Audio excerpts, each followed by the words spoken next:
আজকে আমরা জানবো গুপ্ত কাকে বলে। তাই দেরি না করে চূড়াং বিরতি শুরু করি। প্রিয় ভাই বোনেরা, আমি ভাই বোন নয়, বলুন বলুন শুনতেছি। এদের সম্পর্কে সতর্ক থাকতে হবে। কাদের সম্পর্কে? মুক্তিযুদ্ধের সময় আমরা দেখেছি তারা কিভাবে বিভ্রান্তির চেষ্টা করেছে। কারা কে কোথায় দৌড়ে দেন, আমি তাদের শাস্তি দেই। মাননীয় সাধারণ সম্পাদক, আমরা একটু লাইভে ছিলাম, একটু যদি বলতেন যে আপনারা তো এখন নিশ্চয়ই প্রধান নির্বাচন কমিশনের সঙ্গে বৈঠক করবেন, একটু আনুষ্ঠানিকতা যদি বলেন বলেন, আমরা একটু শুনি। বলতেন। একটুকু রাগ করেছেন? একটা শব্দ বলবো না। জমা দেওয়ার আমরা যে নামটি জানতে পেরেছি সেটি কি আসলে সত্যি? না, সেটাও বলবো না, বলেন বলেন। কখন আসলে আপনার আনুষ্ঠানিকভাবে বের হওয়ার পরে নিশ্চয়ই বলবেন। কেন 10টা মিনিটও সহ্য হয় না, 15টা মিনিট সহ্য হয় না। ঠিক আছে, আমরা নাম শুনবো না। আপনি গুপ্ত সংজ্ঞা বলুন, আমরা খুঁজে নিব। দেশের মানুষকে ৮৬ সালের নির্বাচনে আমরা দেখেছি তারা কিভাবে বিভ্রান্ত করার চেষ্টা করেছিল দেশের মানুষকে।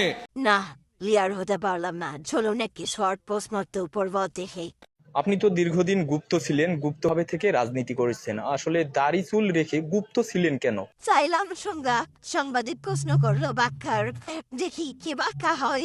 তো দাড়ি রেখেছিলাম, অনেক বড় চুল রেখেছিলাম, সেটা হচ্ছে কৌশল ছিল যাতে যাক, আজকে একটা কৌশল সম্পর্কে জানতে পারবো তাহলে। আচ্ছা বলুন শুনি। আমি বিভিন্ন কৌশল অবলম্বন করে প্রশাসনের চোখ ফাঁকি দিয়ে আমার আন্দোলনগুলো আমি পৌঁছাইতে পারি। আমার গন্তব্যটা ছিল আন্দোলন। ও আচ্ছা, এই ব্যাপার। আচ্ছা চলুন, ঠিক আছে, এবার আরেকটা ভিডিও দেখি, দেখি বুঝতে পারি কিনা বুঝতে পাতে বলে।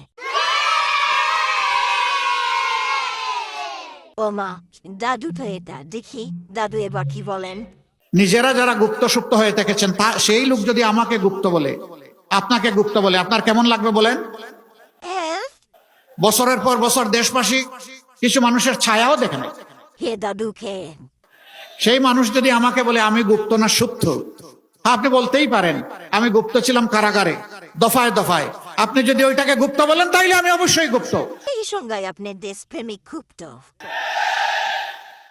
আমি এ দেশের মানুষকে বিপদের মুখে ফেলে দিয়ে আমি পালিয়ে যাইনি, আমি ইচ্ছা করলে পালিয়ে যেতে পারতাম। বললেই তো আপনাকে একটা লন্ডনের টিকিট কেটে দিতাম। আমি শুধু না, আমার সহকর্মীরা পালিয়ে যায়নি। না, আমি বক্তব্য না, সংজ্ঞা শুনতে চাই। চলুন আর একটি ভিডিও দেখি, সংজ্ঞা খুঁজি। করেছেন ভাই, আপনাদেরকে গুপ্ত সংগঠন কেন বলা হয়? আচ্ছা, এইবার মনে হয় আমরা প্রশ্নের উত্তর পেয়ে যাব। চলুন ভিডিওটি দেখি। তো গুপ্ত সংগঠন বলা হয় যে আজকে যে আমরা গোপনে এই প্রোগ্রামটা করছি, সাংবাদিকরা গোপনে এখানে রেকর্ড করছে আমিও গোপনে এই ভিডিও আপলোড করতেছি একটু। এবং গোপনে গোপনে এটা প্রচার করা হবে, আর গোপনে গোপনে আমরা এটা দেখবো। এজন্য মূলত শিবিরকে গুপ্ত সংগঠন বলা হয়।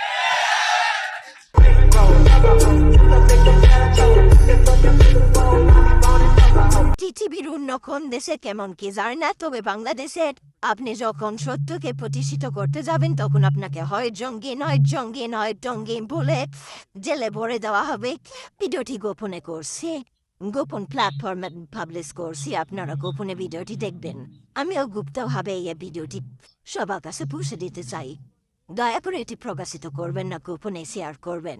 পোস্ট করে সংজ্ঞাটা পেয়েছি, আর হারাতে দেওয়া যাবে না, লিখে রাখতে হবে। কিন্তু লিখবো কোথায়? কাগজে লেখো গুপ্ত ছিঁড়ে যাবে, ব্যানারে লিখো গুপ্ত মুছে যাবে, তাহলে লিখবো কোথায়? পাথরে লেখো গুপ্ত ক্ষয়ে যাবে, কাদের কাকু তাড়াতাড়ি বললাম কোথায় লিখবো, নয়তো সংজ্ঞাটাই ভুলে যাবো। তাড়াতাড়ি। খাম্বায় লেখো গুপ্ত রয়ে যাবে, কি কি কি কি কি আরেকবার বলুন। কি? খাম্বায় লেখো গুপ্ত রয়ে যাবে। কাকু একটু উদাহরণ দেন যেন মনে থাকে। A few moments later. কাকুর সম্মানার্থে কিছু বললাম না, আপনারাই বলে যান কমেন্ট বক্সে, নয়তো আমি এবার বলতে গেলে দেখা যাবে না জানি কখন জঙ্গি বানিয়ে জেলখানায় পড়ে যাই। ধন্যবাদ।